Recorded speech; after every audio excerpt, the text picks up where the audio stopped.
அஸ்திவாரம் முதல் கிரகப்பிரவேசம் வரை அப்படிங்கிற தொடரில் 5வது எபிசோட சாண்ட் ஃபில்லிங்கை பற்றி பார்க்க போகிறோம். இதில் இருந்த லூஸ் மண் எல்லாமே க்ளீன் பண்ணியாச்சு. இப்போ பார்த்தீங்கன்னா லெவல் வந்து அன்இவனாக இருக்குது. அந்த அன்இவன் லெவலை வந்து ஒரே சேம் லெவல் பண்ணுறதுக்காகவும் ப்ளஸ் அது போக இன்னொரு விஷயம் என்னென்னு கேட்டிங்க அப்படின்னா, நமக்கு வந்து பிசிசி போடும்போது டைரெக்டாக அது வந்து இந்த மண்ணில் போகாமல் நம்ம சாண்ட் ஃபில்லிங் பண்ணிவிட்டு அதுக்கப்புறம் பிசிசி போட்டோம்னா அந்த பிசிசியோட ஸ்ட்ரென்த்தை வந்து முழுமையாக இருக்கும். அப்படிங்கிறதுக்காக தான் வந்து சாண்ட் ஃபில் பண்ணுறோம். இது வந்து எல்லா ஃபுட்டிங்கும் எர்த்ஒர்க் முடிஞ்சாச்சு.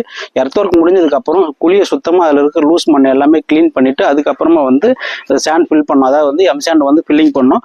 அதோட திக்னஸ் வந்து பார்த்தீங்கன்னா 3 இன்ச் இருக்கணும். இப்போ இது வந்து பார்த்தீங்கன்னா நம்ம ஃபில் பண்ணியிருக்கோம்.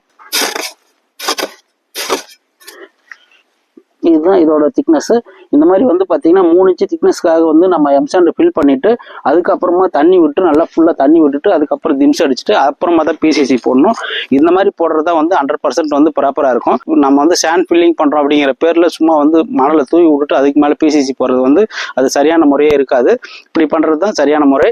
இந்த மாதிரி வந்து நிறைய டெக்னிக்கல் டிப்ஸும் நம்ம சேனலை ஃபாலோ பண்ணுங்கள், சப்ஸ்கிரைப் பண்ணுங்கள். நன்றி. நான் சசிகுமார், சிவில் இன்ஜினியர்.